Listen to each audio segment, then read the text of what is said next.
take that in for a minute.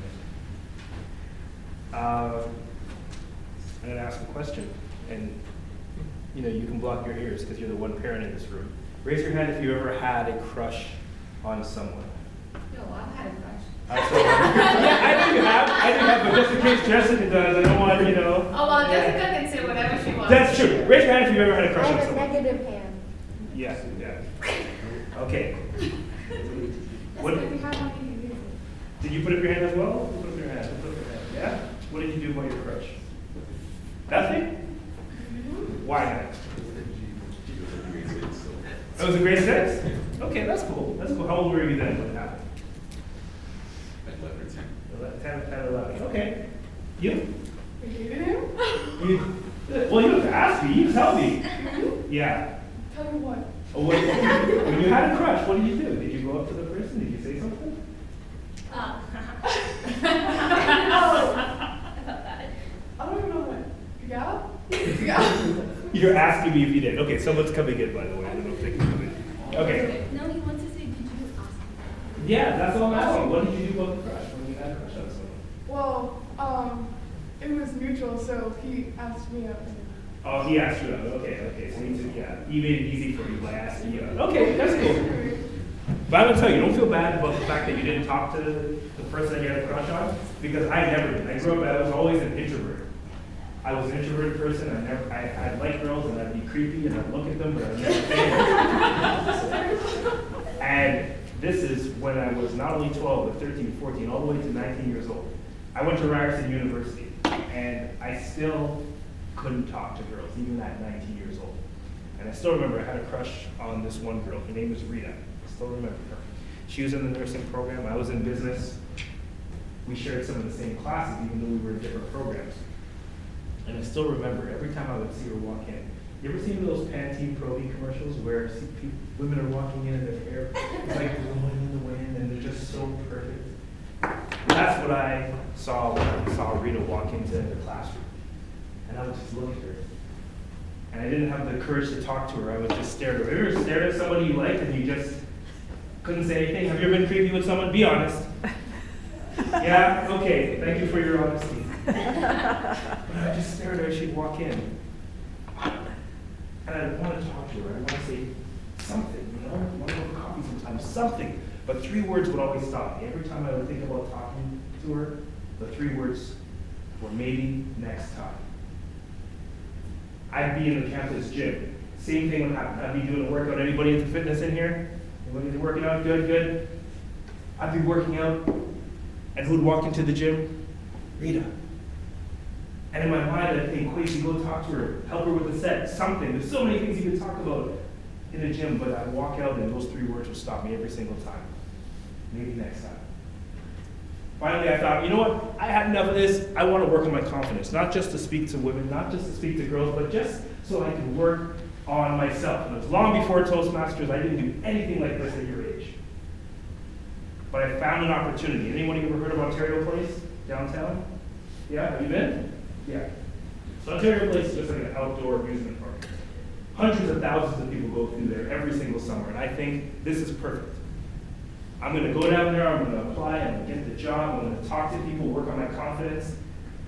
And so I get my resume, and the people that are old enough in this room, do you remember getting Amparo? Do you remember getting oh, sorry, you want to help out there? Yeah. Yeah, have a seat, whatever. Sorry, you were asking. Yeah, it's okay. Sorry. I'm from the age where we would actually circle job advertisements in the newspaper. You remember that? You look for job advertisements in the newspaper? Well, I found a job advertisement in Ontario Place. I get my resume together. I go down to Ontario Place. I walk in. There's students everywhere. I put my resume down on the table. And who do you think I saw? Yeah. Wow. Rita was at the other end of the table talking to organizers, talking to other students. Are you sure she wasn't stalking you? That's the first time. See, I spoke at the school yesterday and they didn't ask me that, but that's a good point. Maybe she was. But the bottom line is this: I thought about talking to her. I thought about saying, you know, you're applying for a job. Me too. But I walked out. I couldn't do it. And those 3 words, once again, maybe next time. Now, I didn't get the job at Ontario Place, but that's not even the worst part. The worst part is, I'm back in class a couple of weeks later, and who do you think walked up to me? She walks by me and she's like, hey, didn't I see you at an Ontario place a couple weeks ago, so maybe you're right? And you ever try to act cooler than you are? And you're like, pretend you're cool. I said, yeah, I was there, Rita. You were there? She said, yeah, Kwesi. I was there. You should have come up to me. I've worked there before. I know all the organizers. I could have gotten you a job. I just looked at her and I said, thanks, Rita. Maybe next time. See, today is called Overcoming the Odds. It's called, that's the theme of our meeting. We're talking about the Hunger Games. We're talking about overcoming things in your life. And I want to know, what's your maybe next time? What's that time in your life? Have you ever had that moment in your life where you made a mistake and you're like, oh my God, I can't believe that I did that. My life is over. Has that ever happened to anyone? And you think about it for a while? Have you ever looked back at that mistake a few weeks or months later and say, you know what? I kind of overreacted. That ever happened? You're like, that wasn't so bad. Well, I want you to look at your mistakes like that from now on. What's the worst mistake you've ever made during a speech? Worst mistake you've made? You're laughing. What's the worst mistake? No, I just know I've made a lie. I think it was a specific one. You get it. So anyone, pick one. Okay. Blank One out. speech Yeah. where I was reading off my phone the entire time. And it was horrendous. Reading off your phone? Yeah. Yeah. Okay. How about yourself?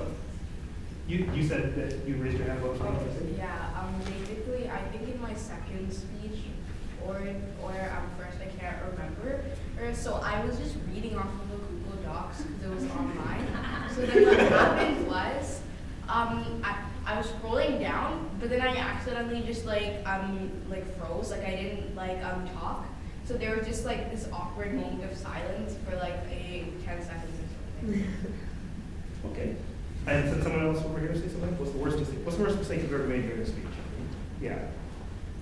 Probably like ending it 2 minutes before the time cut off. Okay, so ending it too early. Speech too short. Okay, one more. I remember during my first speech, I was so nervous. I didn't pick up the stand and put it right in front of me. I just had it on the side. So every single time when I was speaking, I was just like awkwardly switching back and forth while I was speaking. And how did you feel after you did that? In the moment, I didn't think of anything, but like later on, I'm thinking like, why didn't I just move the stand? It would have been so much easier. So you had one of those oh my gosh Yeah. moments, right? Have you spoken since? Yeah. You've given better speeches since Yeah. then? Have you spoken since? Have you spoken I've since? spoken since, yeah. You do speeches? Have you spoken since? Yeah. Have you spoken since? The mistakes, I want you to remember this, for everything in life, for speaking, for everything, the mistakes you make today rarely matter tomorrow. So when you make mistakes, just know you're going to learn from them. Just know that you are going to be able to recover from it. And even if it feels horrible in the moment, you can recover from it. I never saw Rita again. And in that moment, would it have been so bad if I had said, do you want to go for coffee sometime? And she slapped me in the face. She rocked away. Would that have been the end of the world? No. Maybe in that moment I would have said, I'm never talking to girls again. But overall, it wouldn't have mattered. A few years later, I met my beautiful wife. A few years later, got married in a beach in Hawaii. A few years later than that, I had a little son. This has already spent some time with Amparo. Suzanne Collins, she wrote The Hunger Games. Do you know how many books she's written? Do you know how many mistakes she's made? Books you've never heard about? She's written 63 books. Wow. The Hunger Games was a success. I want you to hang on to that and just remember that. The mistakes you make today rarely matter tomorrow. Keep that in mind. That's my time.